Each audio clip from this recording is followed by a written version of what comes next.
ये नजारा है रानी काजल जीवनशाला का, एक ऐसा स्कूल जहां बिना पुस्तकों और बस्तों के खुले आसमान के नीचे जिंदगी का पाठ पढ़ाया जाता है। मध्य प्रदेश के अलीराजपुर जिले में बसा एक गांव ककराना। वैसे तो ये गांव देश के अन्य गांवों की तरह ही है, लेकिन इस गांव में चलने वाले स्कूल ने इसे दूसरे गांवों से पूरी तरह बदल दिया। 2000 से स्कूल चालू है हमारी। पहले तो 1957 से हमारी स्कूल थी सरकारी, और एक हमारे बच्चे नाम आंकड़ा नहीं पढ़े थे कि कोई नहीं पढ़ाई नहीं, हमको पढ़ाई नहीं, गिनती नहीं आती थी, किलो नहीं जानते थे, पैसे गिनते नहीं आते थे, कोई हिंदी बोलते नहीं आते थे, कोई मतलब नहीं हमारे ये स्कूल लगाने के लिए। इसलिए हम ये सब संगठन जैसे स्कूल बनाए हमारे नाम संगठन के लिए। तो अभी बच्चे हमारे कि ये पुलिस डंडा था, कोई पटवारी ठगिन हमारा अनाज खाता था, मूंगफली मांगता था, उग्राण नहीं करता था, पैसे खाता था, बहुत शादी में खाता था, वो सब बंद करवा दिया हमारे बच्चे खुद। यहाँ सड़क और मूलभूत सुविधाएं अभी तक नहीं पहुंची, लेकिन शिक्षा का दीपक यहाँ खूब रोशनी फैला रहा है। शिक्षा के क्षेत्र में इस स्कूल ने ऐसा कारनामा कर दिखाया है जो कि ककराना जैसे आदिवासी गांव में कर पाना लगभग असंभव।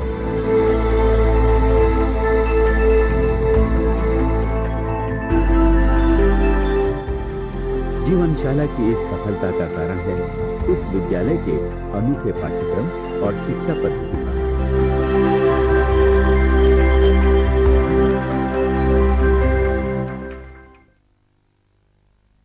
गिनने के लिए यहाँ की परंपरा है बीसी पद्धति, बीसा 20 1 2 3 4 5 6 7 8 और 20 के बाद फिर से 1 2 शुरू होता है। लगभग 10 वर्ष पूर्व सन 2000 में भुवन परिहार और केमत कवले ने अपने गांव के विकास की सोच के साथ इस विद्यालय की नींव रखी।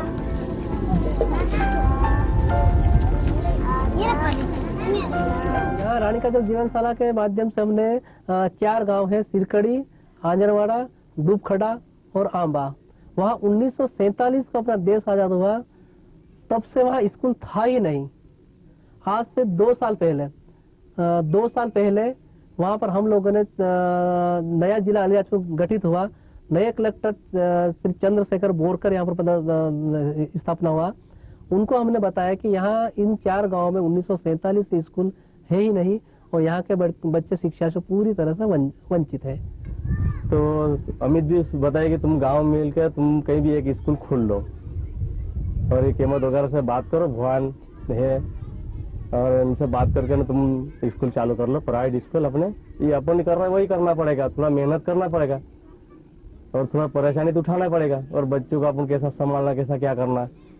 फिर कुछ को इनको बाहर से कुछ मदद मिली स्कूल बनाने के हिसाब से, कुछ सहायता, कुछ चंदा दिए कुछ लोग ने, ऐसा करके स्कूल बनाए। और 2-3 साल तक तो हम इधर स्वास्थ्य केंद्र वहाँ पे चलाए और 1 साल तो उधर कई पंचायत भवन पे चलाए स्कूल।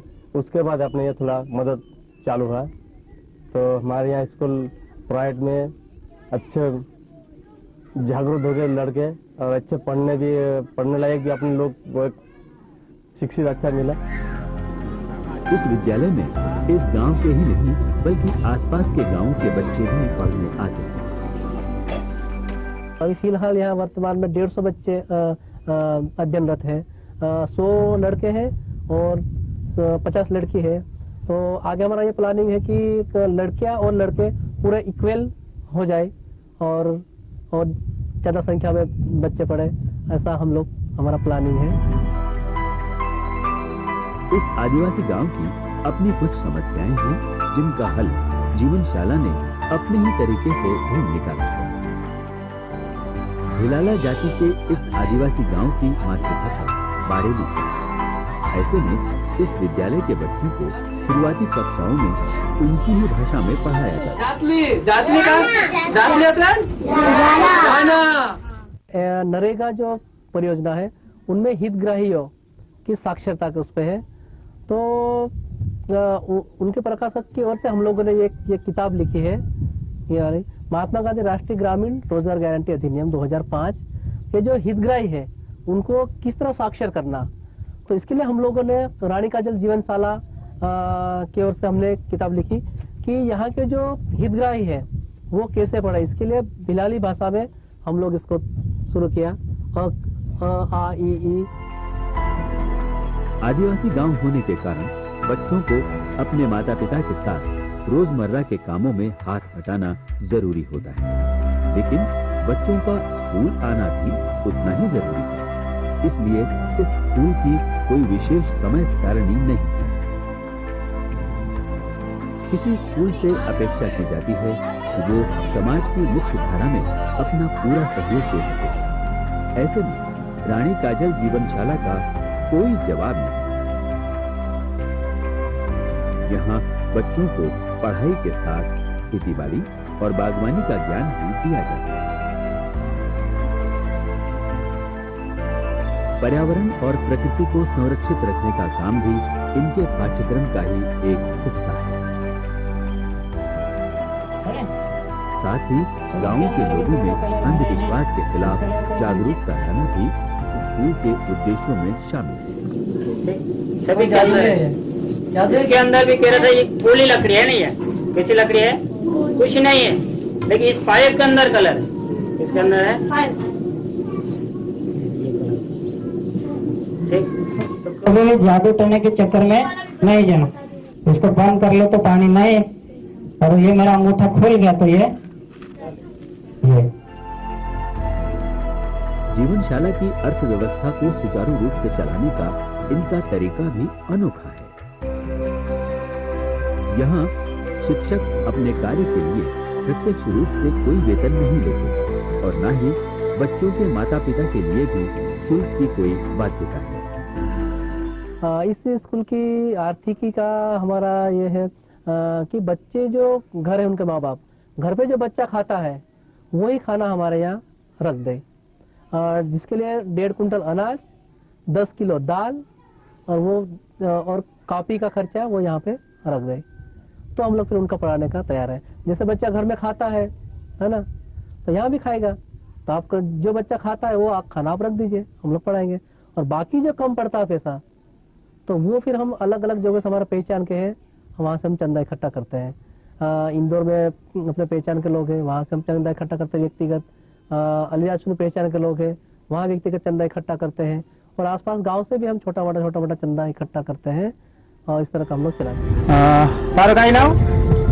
जीवनशाला केवल बच्चों तक ही सीमित नहीं है, बल्कि यहाँ उनके माता पिता को भी साक्षर किया जाता है।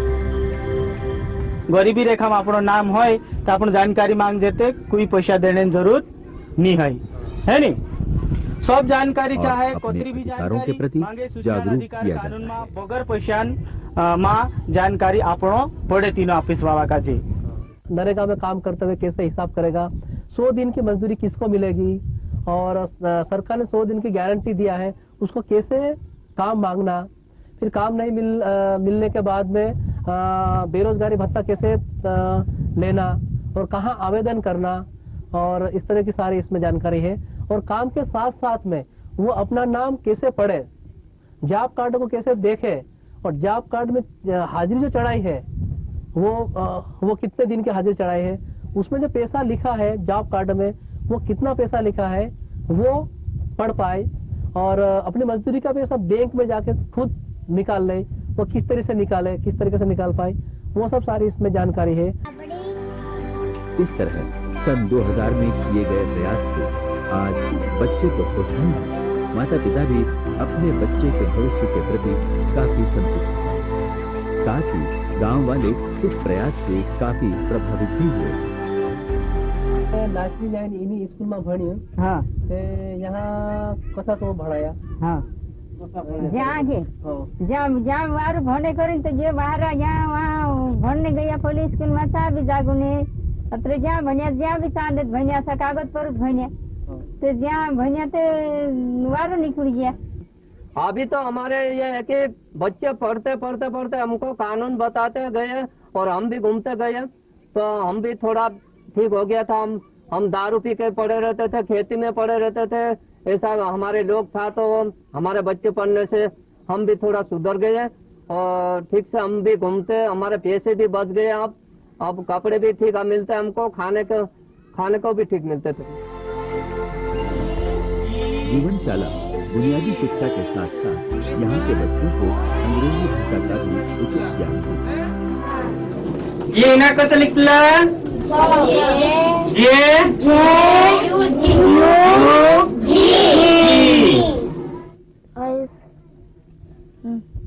nose, ears, hand, teeth. बच्चों को स्वावलंबी बनाने के लिए भी यहाँ काफी प्रयास हो रहे हैं। उन्हें हथकरघा जैसी विधाओं में भी पारंगत किया जाए। केमत गवले और उनका स्कूल एक सामाजिक जन चेतना के मिशन पर कार्य है। शायद इसलिए इस स्कूल की दुनिया इन तक ही सीमित नहीं, बल्कि जंगल बचाओ, कीटी फसलों के उपयोग पर रोक और मदिरापान को रोकने के लिए यहाँ विशेष प्रयास होते हैं। यहाँ के जो बच्चे हैं जन चेतना के गीतों में जिसमें शराबबंदी का जिक्र किया गया है, उसमें कहते हैं कि लोग दारू का सेवन न करें। इसके लिए गीत भी यहाँ के बच्चों ने बनाया है और गांव में जाके गाते हैं, यहाँ पर भी गाते हैं। जैसे कि पहली पण पी दो, दूसरी पण पी दो, तीसरी माँ तीतर भीतर है जाए रे मारा भाई, दारू वाला भाई दारू मत पियो, ऐसा करके सारे गीत गाते हैं। ये आदिवासी गाँव छोटा बहुत ही, लेकिन यहाँ की संस्कृति और परंपरा इतनी विस्तृत है। लेकिन समय के साथ मुक्त होती संस्कृति को बचाने के लिए जीवनशाला में लोक नृत्य जैसी गतिविधियां भी पाठ्यक्रम में शामिल की गई, ताकि संस्कृति की जीवटता को सहेजने के साथ उसे बरकरार भी रखा जाए।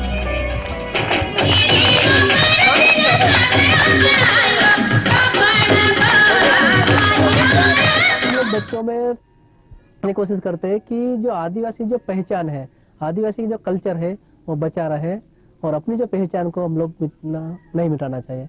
इसके लिए बच्चों में हम बातचीत करते हैं।